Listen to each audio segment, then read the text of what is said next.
Hello, my name's Jordan Cadagan and this is my first YouTube video. Now, my first YouTube video is going to be on identity, MBTI and INFJs, which is a part of MBTI. Now, I've got a few notes that I've got jotted down for this video, so if anyone wants to know anything, just write down in the comments. I'd really appreciate it.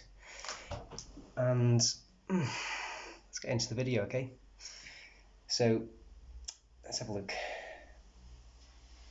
Three parts of identity for myself which I can see is body, so the identification of physical form, the identification of mind, which is in your brain, also within your body, and the third aspect, which might be hard to swallow, is source. Now that could come across as religious, so it's spiritual and a bit ooh-ah, so mystical stuff.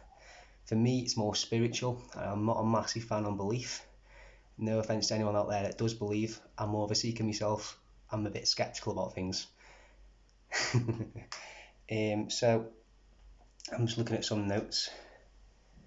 So the body, we're going to get more into the body now. So the body, theoretically speaking, broken down into one aspect, it's an accumulation of food. Now if you look at it this way, I take this carrot. I've learnt this just by watching many YouTube videos, many books, many documentaries and stuff. I take a carrot, it's just a carrot in its form, but I eat that carrot, the parts that the parts I need for nutrients then become to me. That carrot turn into me, and the parts of the carrot that I don't need then become shit, which is technically fertilizer for the earth.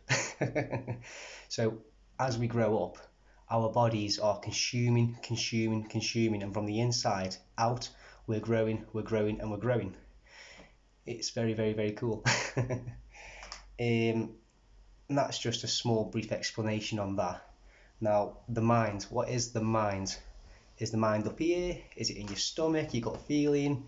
Well, for me personally, I think it's everywhere. The mind within your physical form. So your brain does a bit, your stomach does a bit. It's everywhere within you. So the mind, to me, it's just like the body is an accumulation of food. The mind is an accumulation of impressions from when you were younger. Growing up, in the first 7 years of your life, you go through a learning phase. You go watch any video on that, you'll learn a lot on it.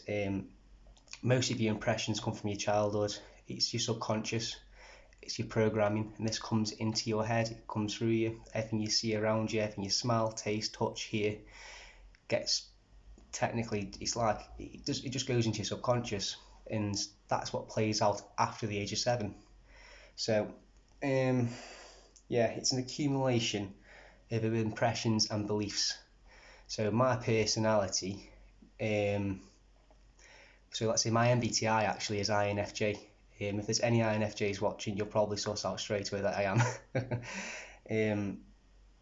But no, people do identify with their personality too much sometimes. Like I did myself. Who am I? I didn't look at my body, didn't look at the source of what I am. I thought it was all what I thought, my intellect, all this and the other, but it's not. It's just one part of everything. So we've got body, mind, and those are both their accumulations of things. An accumulation of food and an accumulation of impressions and beliefs from you when younger. Now the third thing, which is very, very, very hard to swallow, because then you've got to go into freaky deaky land where it's all mystical stuff, and it's really hard to swallow. Honestly, I really like this last part. I'm very interested in watching videos on it and trying to understand it, trying to judge it properly and stuff. My problem is I judge too much, so I need to start learning how to perceive. So I started doing yoga and meditation, and that's really helped me out than just mindlessly just watching video after video after video on who I am I an INFJ, am I this, am I that. It can send you in a bit of a loopy crazy phase. So the third thing that you can identify with, which is probably the best thing you can if you can swallow it, is source. That's what I'm going to class as source. So I've written down here, source is the part of us that we don't see. It's the mystical element, spiritual, and to some degree it's belief. So what is source? What are we? What makes us us? We've already said that the body is an accumulation of food, the mind is an accumulation of impressions, but we are more than just the body and the mind. What are we? So for me, personally, we come from the Big Bang. It's a sound, it's a vibration, and it created everything. It all came from one point outwards. What makes a sound or a vibration? Light. Now you get this in the Bible now, which is very, very interesting, that in the Bible there was light. So if light is a form of, if light can create a vibration, which then can create a sound, does that mean that the Bible and science are somehow interlinked or entwined together? Maybe, I don't know, but it's very interesting to look into it for myself. And the source of what we are, for me, it all comes from the same place. So when you identify with things like your MBTI or your body or what you think you are, you're stopping yourself from seeing the bigger picture of what you are. See, for me personally, I look at people and I look like I'm looking back at myself through me, through them, through me, because my identity is somewhat cosmic. Whatever was and is what I am. I'm not my mind, I'm not my body, and I'm something that I can't see yet. So that's why I'm doing the meditation and stuff like that. Let's talk about MBTI. I do like MBTI. I spent a lot of time on MBTI. Unfortunately, a friend at work that I worked with for 5 years, he was an INTJ, and I didn't know that he was an INTJ because I was getting into psychology maybe a few years after working with him. And on the 5th year out of the 6th year working with him, I just started talking about psychology. And he said to me, "You're an INFJ, Jordan, you are, it's your MBTI." And I'm like, "What? Fucking hell, you just parked up out of nowhere. You usually just speak about normal stuff or smoking weed and stuff like that." It's like, "You're an INFJ." So I'm like, okay, me being me, not knowing who I was at the time, feeling very, very helpless and hopeless.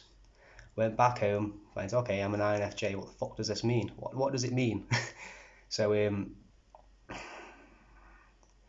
I went onto the internet and I got 2 tests which he sent to me. I did both of them and they were both said I was INFJ. So at this point I was hooked on my MBTI. I thought, oh, this is my identity, this is. But it's only one aspect of who you are. It's not everything. So as an INFJ, we are basically rare Pokemons. A lot of people want to walk around saying, "Oh, I'm an INFJ. Ooh, look at me. I'm rare."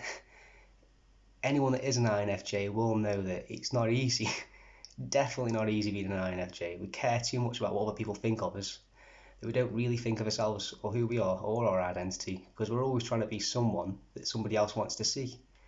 So in front of your parents, you're one person. In front of your friends, you're another person. At work, you're a different person.